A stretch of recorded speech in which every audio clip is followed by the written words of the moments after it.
E aí, pensou na nossa interatividade? Resolveu lá o nosso exercício? O produto cartesiano de A por B. O A, B, C. E o B, 1, 2. Pensou? Vamos ver qual é a resposta correta dessas alternativas todas. Resposta correta, alternativa B. Isto é, o conjunto formado pelos pares ordenados. A1, A2, B1, B2, C1, C2. Então, o que você fez? Você pegou os elementos do primeiro conjunto e associou com cada um dos elementos do segundo conjunto. Então, pegou o A com 1 e 2. Pegou o B com 1 e 2. Pegou o C com 1 e 2. E colocou todos os resultados possíveis. Vamos agora a uma outra operação que pode ser feita com as nossas funções. É a operação de composição. Isto é, função composta. A notação para função composta pode ser usada assim. Pode ser aquela f bolinha g, que alguns costumam ler como fog, certo? Mas é o f bolinha g, ou o f de g de x, que é a notação do lado. Então veja lá, o f bola g pode ser definido como f calculado em g de x. É esta a definição da função composta. Vamos ver como é que eu faço essa conta? Então vamos lá. Peguei a função f, de novo, 5 menos x. Função g, 3x mais 7. E aí eu vou fazer primeiro, no item A, o f composto com g. É desse jeito que nós lemos, não precisa ler como fog ou goff. Só que algumas pessoas costumam falar desse jeito, mas é o f composto com g. O f composto com g, por definição, é o f calculado em g. Isso significa o quê? Que eu vou calcular f na resposta de g. A resposta de g é 3x mais 7. Então, veja lá, em destaque, eu vou calcular f nesse novo vetor, nesse novo valor. Então, esse valor 3x mais 7 vai ser substituído no lugar de quem? No lugar de x da nossa função f. A função f era 5 menos x, se fosse f de x. Se for f de a, é 5 menos a. No nosso caso, é f de 3x mais 7. Então, o que você vai fazer? 5 menos, apaga o x e põe a nova expressão, 3x mais 7. Quando você faz isso, vai fazer a distributiva, vai fazer a conta e vai encontrar o resultado final, que será menos 3x menos 2. Então, distribuiu, fez a conta, encontrou o resultado da composição. Agora, nós vamos usar as mesmas funções, mas vamos fazer o produto, a composição g composta com f. G composta com f significa, vou calcular g na resposta de f. Então eu vou lá, pego a resposta de f, 5 menos x, que é o que está lá em destaque. Aí você vai calcular g para este novo valor. Então este valor será colocado no lugar de x na expressão de f. Na expressão de g. A expressão de g é 3x mais 7. Então, no lugar desse x, você vai apagar o x e vai para a nova expressão, 5 menos x. Então, ficamos com 3 vezes 5 menos x mais 7. Distributiva de novo, arruma, soma o que é possível e encontramos menos 3x mais 22. Nem perto do que nós calculamos antes. E isto vai acontecer na maior parte das vezes. Cuidado que ele tem escrito assim, geralmente. Por que é geralmente? Porque você vai encontrar exemplos em que f composta com g e g composta com f são iguais. Então, não cometa o erro de dizer que os resultados são sempre diferentes. Você vai encontrar resultados em que elas são iguais. Então, cálculo de um lado, cálculo do outro, o resultado é o mesmo. Então, você vai dizer que geralmente são diferentes. Na maior parte das vezes é diferente, mas existem casos em que são iguais. Vamos ver como eu calcular o gráfico de uma função. Como é que eu monto o gráfico de uma função? Vamos ver um exemplo? Então, primeiro, vamos ver como é o gráfico se o nosso domínio for finito. Lembra que eu já usei esse termo, conjunto finito, por quê? Porque o meu A, meu domínio, é formado pelos elementos menos 1, 0, 1 e 2, e mais ninguém. São só esses 4. O conjunto B é menos 3, menos 2, menos 1, 0, 1 e 2. E a minha função foi definida assim, de A para B, e eu vou associar, para cada x, eu vou fazer o f de x igual a 2x menos 1. Bom, alguns preferem trabalhar com y igual a 2x menos 1 ao invés do f de x. É indiferente. O resultado é exatamente o mesmo, a leitura também é a mesma. Então, vamos ver como fica o gráfico? Para fazer o gráfico, se ela é finita, o que eu fiz? Montei uma tabela onde eu coloquei na primeira coluna todos os valores de x. Como ele é finito, coloquei todos. Tinha 4 valores, coloquei os 4. Na segunda coluna, eu vou colocar a resposta. Isto é, o cálculo para aquele x, quanto deu o y, ou quanto deu o f para ele. O primeiro valor é menos 1. Então eu vou substituir lá. 2 vezes menos 1 deu menos 2. Menos 2 com menos 1, menos 3. Então eu vou lá na coluna do y e marco o valor, menos 3. E na frente eu pus mais uma terceira coluna, que é a do ponto x, y. Porque é o ponto que vai para o gráfico. Então eu vou pegar o ponto x, y. Então tá lá, menos 1, menos 3. Guardo esse ponto. Vou fazer a mesma conta com os outros 3 valores. Então os 4 valores você vai fazer exatamente a mesma coisa. Pega o valor de x, joga no lugar dele na função, coloca lá no lugar dele na função, efetua a conta, põe na coluna de y. E pega o par xy e coloca na terceira coluna da nossa tabela. Bom, feito isso, eu encontrei 4 pares, 4 pontos. O gráfico, eu vou lá, coloquei os 4 pontos. E aí tem uma coisa importantíssima. Eu posso unir esses pontos? Não posso, porque o meu conjunto é finito. Então repare que o meu gráfico serão os 4 pontos. Só isso. Bom, vamos agora ver um outro exemplo onde o nosso conjunto não é mais finito. Agora a minha função está definida de R em R. Bom, se está definida de R em R, o que aconteceu? Eu tenho f de x igual a 3x. Posso colocar qualquer valor de x. Faço a conta e encontro o valor de y. Bom, nesse caso eu coloquei 4 valores para x. Então montei lá uma tabela com 4 valores de x. Menos 1, 0, 1 e 2. Coloquei os 4 valores de x, substituí na minha expressão, que é 3 vezes o que eu colocar como x, e eu vou encontrar a coluna do y e a coluna do par xy. Você não é obrigado a fazer essa coluna do par xy. Mas pense no seguinte, se você vai explicar isto, é mais conveniente para quem está aprendendo e está vendo pela primeira vez, que nós deixemos o mais claro possível que conta está sendo feita. Então, quando eu deixo o par ali escrito, fica lá claro que aquele par é o que vai para a parte gráfica. Então, é mais prático. Se você não gostar disso, pode simplesmente colocar a coluna do x e do y. Então vamos lá. O que nós vamos fazer? Vamos representar os 4 pontos. Então tá lá as 4 bolinhas. Por que agora eu uni os 4 pontos?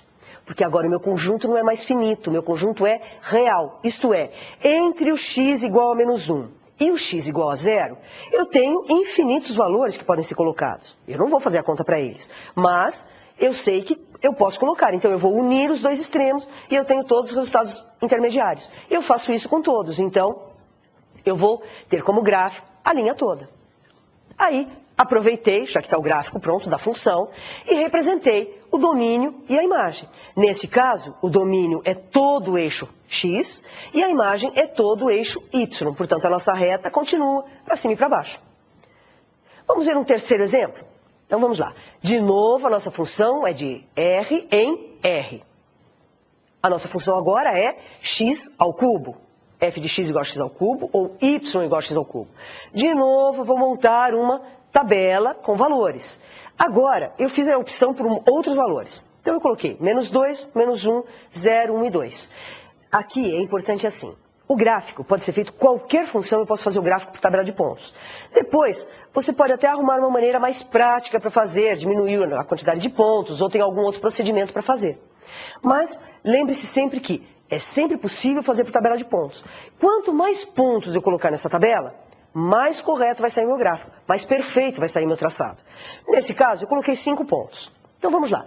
De novo, você vai fazer a mesma coisa. Você tem a coluna do x, como é que eu encontrei a coluna do y? Peguei cada x, coloquei ele ao cubo e fiz a conta. E cuidado, número negativo ao cubo continua sendo negativo. Então tá lá, menos 2 ao cubo deu menos 8, e assim por diante. Fiz todos eles.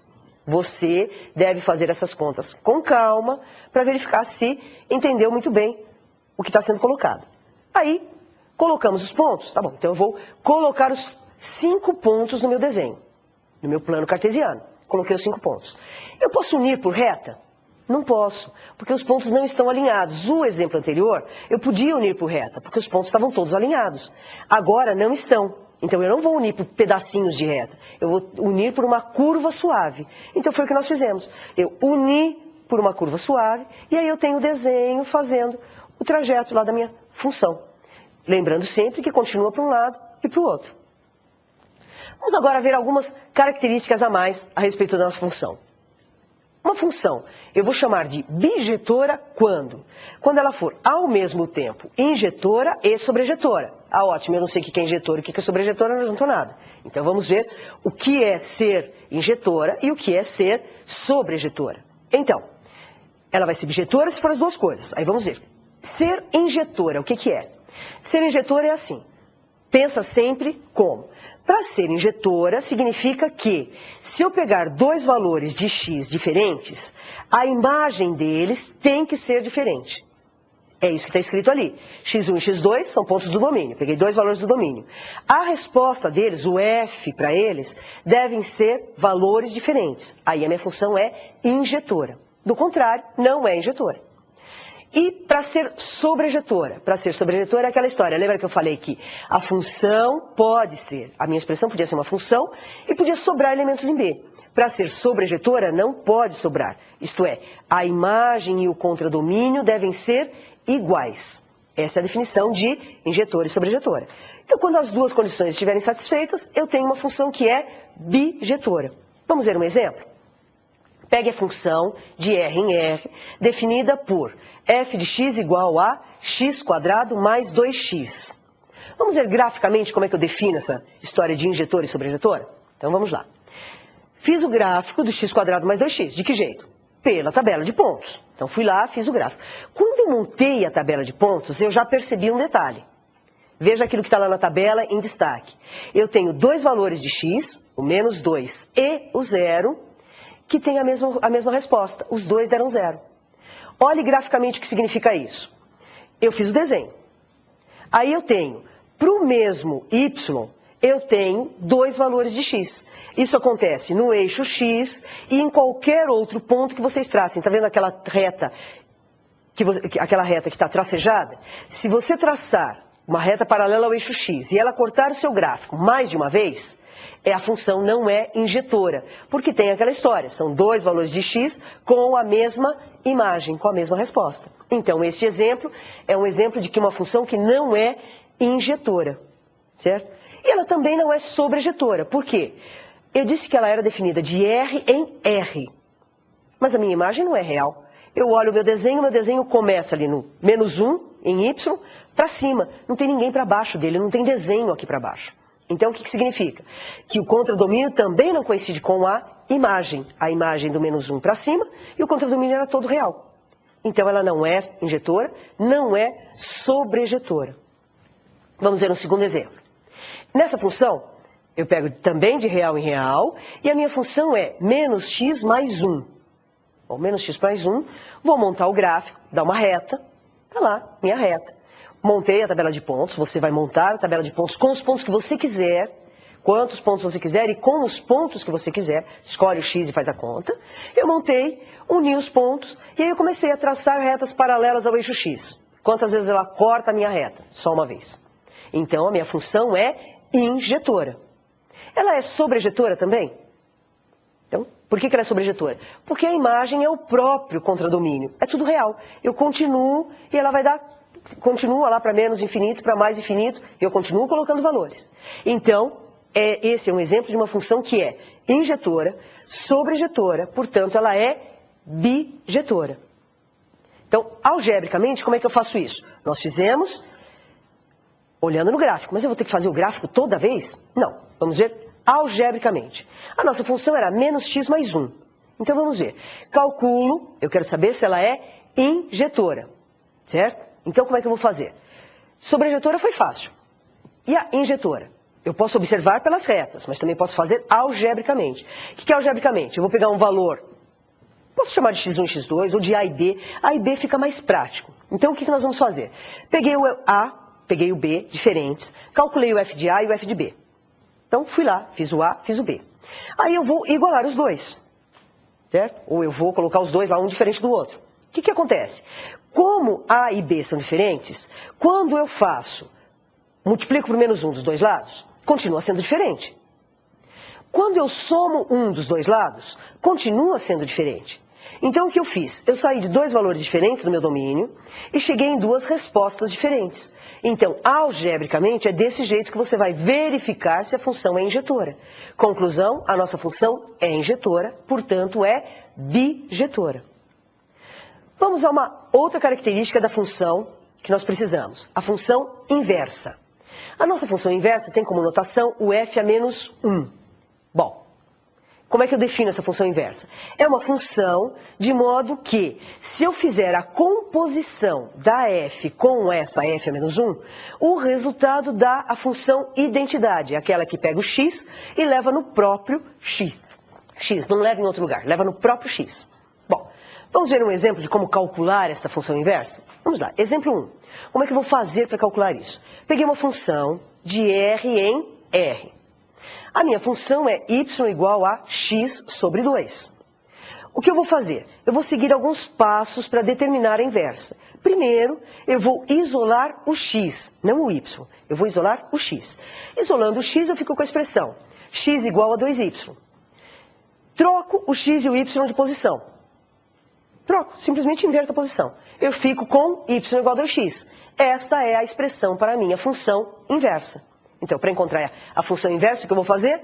Eu vou pegar a função original e vou isolar o x. Depois que eu isolei o x, eu mudo de nome. O que é x vira y, o que é y vira x. Não que eu troco de lugar, eu mudo o nome. Então, eu troco os nomes e eu encontro a função. Então, f a menos 1 de x é 2x. Vamos verificar se realmente é a inversa? Eu falei que a inversa era a composição dava a identidade. Isto é, se eu fizer f composta com f a menos 1 em x, o resultado deve ser x. Veja lá, calculei f na composta. A composta é 2x. O que você vai fazer? Calcular f na 2x. 2x sobre 2x deu x. Então, perfeito, é a inversa, calculei certinho. Graficamente, o que significa isso? Graficamente, nós temos função f, aquela que está em vermelho. Construí o gráfico da função f. Depois, construí o gráfico da função f a menos 1. Então, reparem que eu tenho a f a menos 1. Quem vai ser a minha função inversa? Eu tenho a função e tenho a inversa. O que acontece? Eu pego aquela bissetriz, o f de x igual a x, ele vai dividir, a distância de uma para a outra vai ser exatamente a mesma. Então, eu tinha a função f de x, tenho a f a menos 1, e elas vão ser simétricas em relação àquela bissetriz que eu coloquei. Então, isto é, graficamente, quem é a f a menos 1. Vamos agora a uma interatividade. A função inversa de f de x igual a x² mais 1 é, alternativa A, f a menos 1 de x igual a raiz de x menos 1. Alternativa B, f a menos 1 de x é raiz de x menos 1, menos 1 agora do lado de fora. Alternativa C, f a menos 1 de x é igual a raiz de x mais 1, tudo dentro da raiz. Ou, alternativa D, é f a menos 1 de x igual a raiz de x² menos 1. Ou, alternativa E, f a menos 1 de x é igual a raiz de x mais 1. Raiz de x mais 1. Pense que eu já retorno com a resposta.